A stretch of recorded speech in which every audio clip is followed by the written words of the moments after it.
menggunakan kaidah hukum Lorentz, yaitu setiap ada penghantar yang dialiri arus listrik, dalam hal ini kumparan, dan berada di dalam medan magnetik, maka akan timbul gaya yang disebut dengan gaya Lorentz.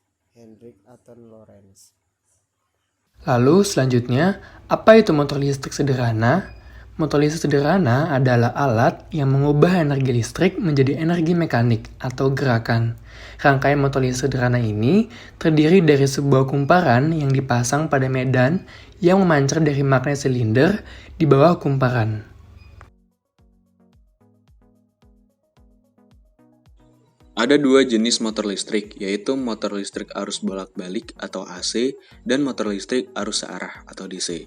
Pada motor DC, ketika arus listrik mengalir, kawat berada dalam medan magnet, menimbulkan gaya yang arahnya tegak lurus dengan arah arus listrik dalam medan magnet ditulis secara sistematis. F sama dengan B dikali I dikali L. Sedangkan secara teoritis, besarnya torsi magnet yang dihasilkan oleh arus dan medan listrik T sama dengan R dikali F.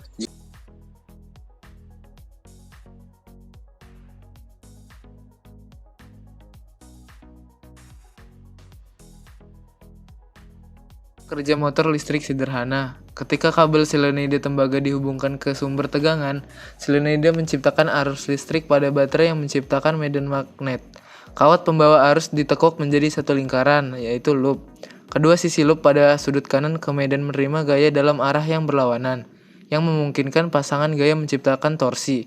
Untuk memutar kumparan, motor listrik sederhana memiliki beberapa putaran untuk memberikan torsi yang konstan, sehingga kecepatannya konstan. Di mana motor listrik sederhana ditemukan? 1. Kipas angin. 2. Mesin cuci. 3. Penyedot debu. Berikut adalah video percobaan motor listrik sederhana dan mobil magnet mainan.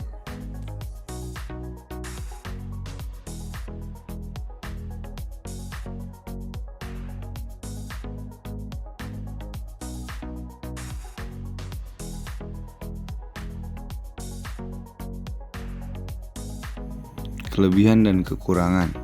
Kelebihan motor listrik sederhana. 1. Mudah dalam pembuatan atau saat perangkaian alat. 2. Torsi dan kecepatannya mudah dikendalikan. 3. Bahan dan alat yang digunakan sederhana dan mudah ditemukan di sekitar. 4. Untuk aplikasi berdaya rendah, motor DC lebih murah daripada motor AC. 5. Performanya mendekati linear.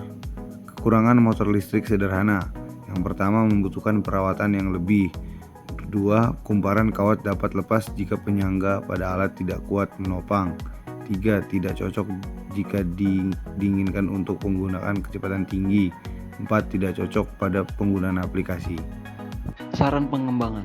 Untuk saran pengembangannya sendiri, pertama, membuat motor listrik dengan kapasitas berdaya besar. Kedua, membuat motor listrik yang bisa digunakan pada aplikasi berkecepatan tinggi. Ketiga, membuat penutup pada alat agar tidak mudah terkena debu. Lalu, untuk kesimpulannya, yang pertama, semakin banyak jumlah lilitan, maka akan semakin cepat gaya Lorentz. Yang kedua, semakin banyak baterai yang digunakan, maka akan semakin cepat juga gaya Lorentz-nya. Dan yang ketiga, semakin jauh jarak kumparan dengan magnet, maka akan semakin lemah pula gaya Lorentz-nya.